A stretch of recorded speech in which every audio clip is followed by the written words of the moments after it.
This is a simplified general model of anger that might help you understand the nature of anger a little bit, or it might not. So give it a try. So when we get angry, there are three unconscious assumptions. But this is my theory, right? It's a model. It's a way of looking at anger.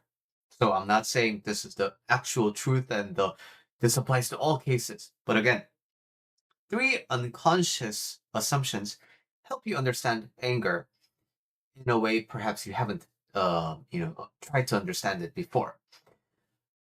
So the key thing to note here is that this is an unconscious assumption. And I'm going to explain what that means as I get into the assumptions. So let's take a hypothetical example just to illustrate this point a little bit better.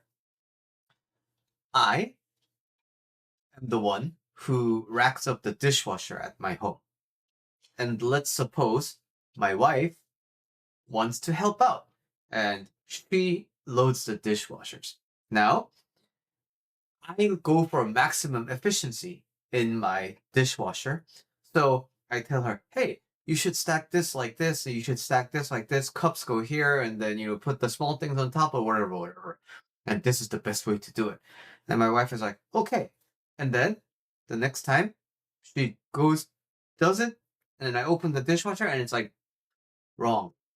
And so I tell her, hey, I told you, this isn't the way to do it. This needs to go here, this needs to go here, and then blah, blah, blah, blah. We go through this a few times. And now I see that it's loaded wrong again, and then I get angry.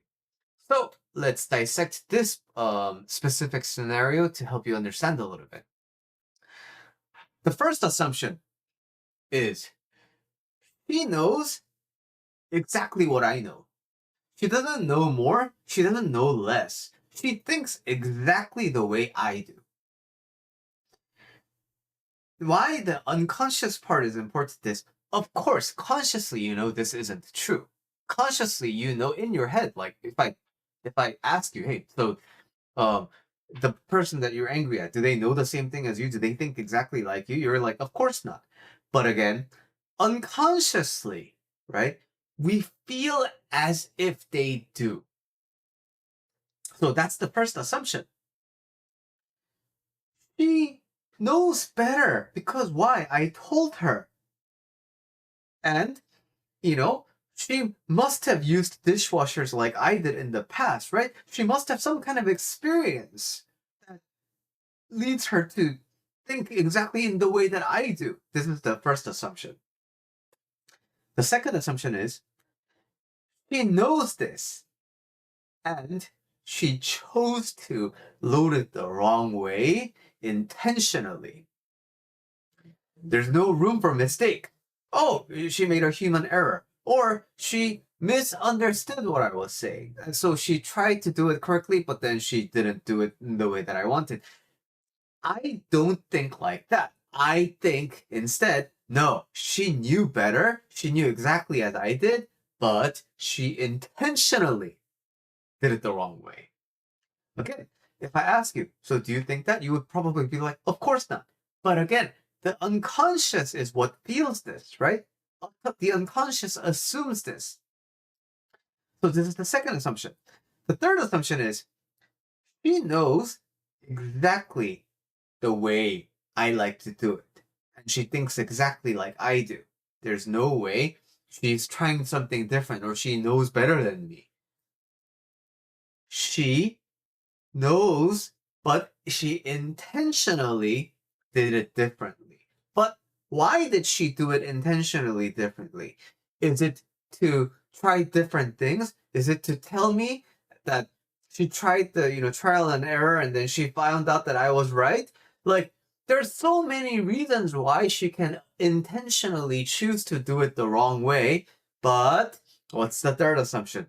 She chose to do it to spite me. This is the third assumption. So when we get angry at another person, we have three chances to understand them. We can be like, oh, well, they don't think the same way I do, and they don't know the same things as I do, and even if they know the same thing, they process things differently. So it's very possible that they just see things very differently from me. That's one way we can resolve this misunderstanding. Or secondly, you know what? She might know the same thing as me. This happens in the job workplace, right? Like, you know what your work is. Then why did you do it this way?